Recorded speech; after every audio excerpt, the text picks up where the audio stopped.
This has been a really unfortunate situation in the UK, but there are riots going on everywhere in the country, and there is a lot of unrest within the minority communities and the immigrant communities in the UK. And in today's video, I wanted to briefly chat about what is it that you should expect if you are coming as a student in the September intake, or if you are coming on your work visa either in August or in September.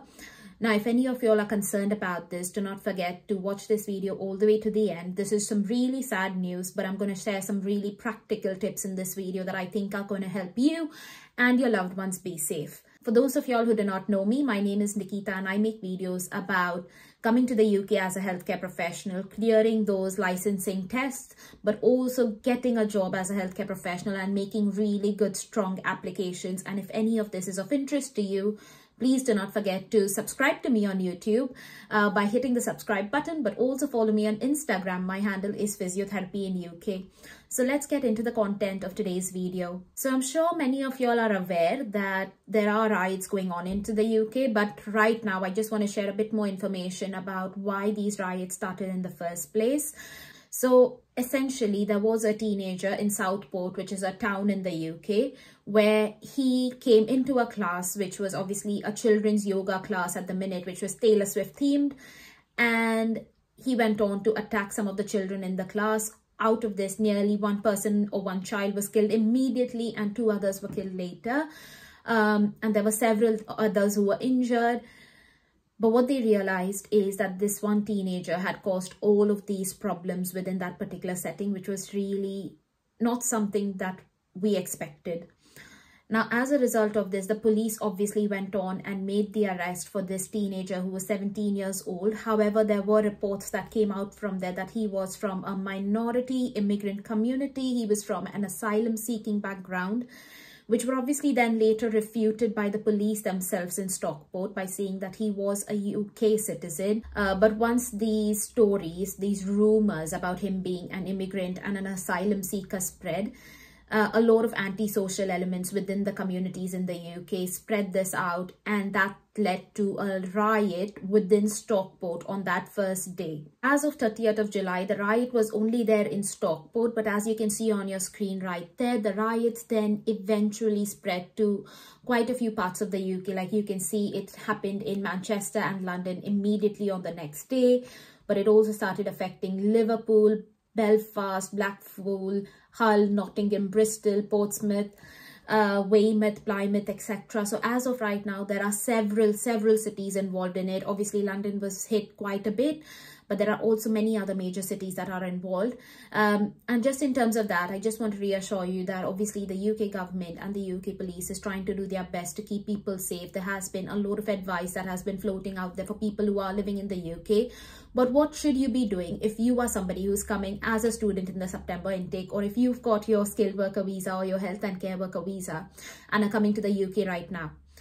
I would recommend doing is sort out your accommodation. Now, as someone who's obviously living in the UK, I can understand how difficult it can be to sort out your accommodation, especially if you are moving to one of these cities that I've already mentioned below.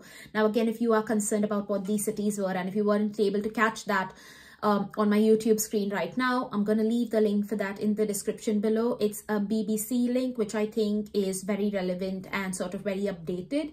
So yeah, do feel free to check that out. But again, like I said, if you are moving to one of these cities, what I would highly recommend is trying to find a secure accommodation.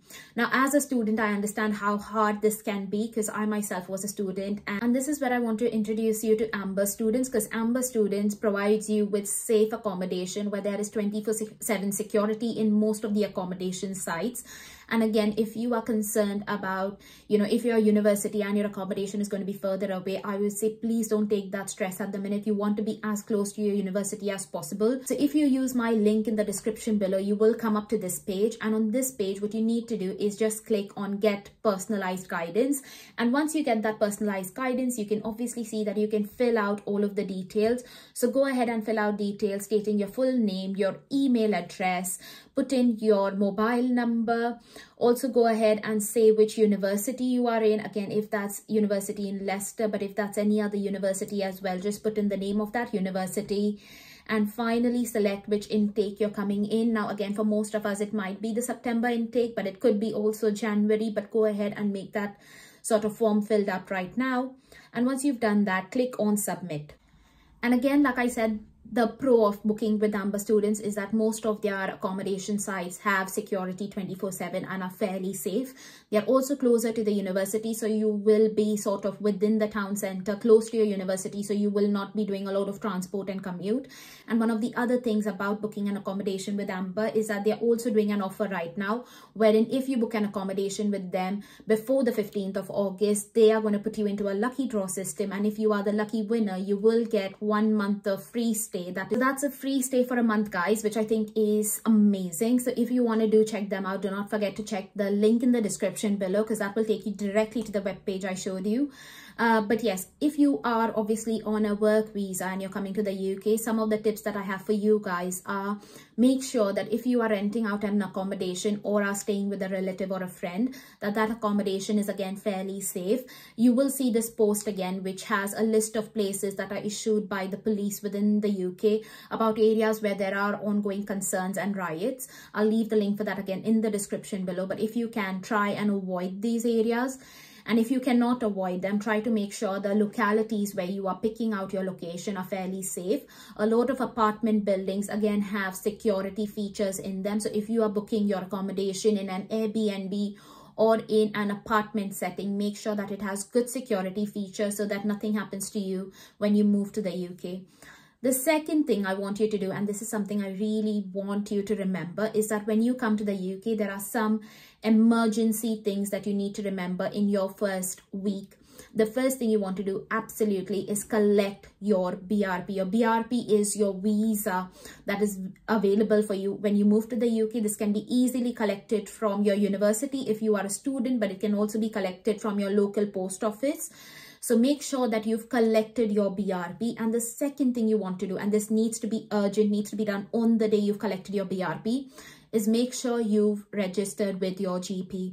Now, as a part of the student visa and the work visa, many of us would have obviously paid the immigration health surcharge, which allows us to access the NHS services should anything happen to us. But if you are not registered with the GP, and this is the caveat, that you will not be entitled to those services if you need any urgent services from your GP, because you've obviously not registered with them. So I would say as soon as you come to the UK, make sure you've registered yourself with your local GP, because in case you need any assistance, any medical aid, you can ring them up and say that you need a appointment with them, you need some medication, and they will be able to sort you out. The third thing I want you to absolutely do is make sure that you remember these key numbers. The first number that you can see on your screen right there is 999.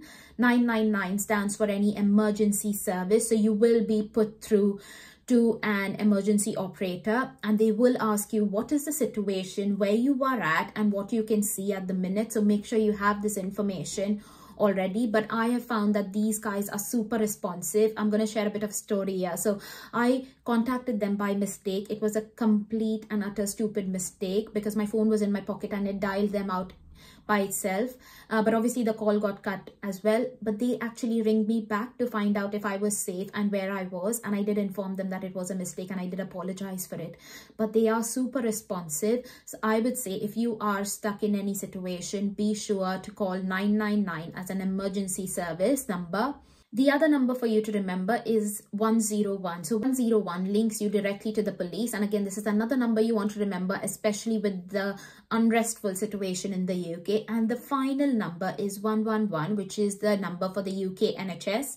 So again, if you call that number, they will be able to redirect you, tell you if they are able to send you an ambulance, what is that expected time. They will also tell you where the nearest defibrillator is, if that's the thing that you need in that particular emergency situation. So please make sure, guys, that you remember these three numbers. 999 is the most important one, but 111, which is the UK's NHS number. Some of the other things I definitely want to recommend in this difficult situation is if you do go out, make sure that you're doing it within daylight. So again, make sure that you are doing it within the hours where obviously there are people on the street. Now I know the daylight period in the UK can be really long, but just make sure that you are with somebody and you always have your phone on you. There are several good features on your iPhone or Android phone which can call up emergency services directly. Do feel free to check out YouTube videos on how you can do that to keep yourself safe. If you are in an area where the riots are taking place, or if you are in an area that you are concerned about, I would say please avoid going out entirely if you can. I know a lot of NHS trusts are asking their employees to wear their uniforms and come to the hospital or wear them while they're going out to the grocery store in an effort to show the public that these are obviously key workers or key essential workers and they shouldn't be harmed. So that's another recommendation that we have received recently. So do make sure if you are in the NHS or if you are going to start working for them, make sure you wear your uniform.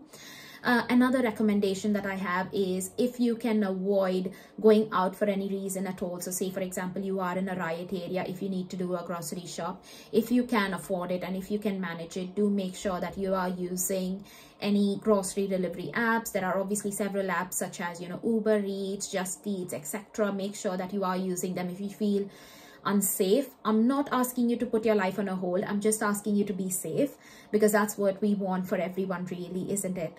Now, I hope this video has brought some light and clarity. If you have any questions, do feel free to leave them down in the comments below. I will try to go through each of them and respond to them personally, because I know the situation is super hard, very sticky, and we just want to do our best for you. Take care. Bye.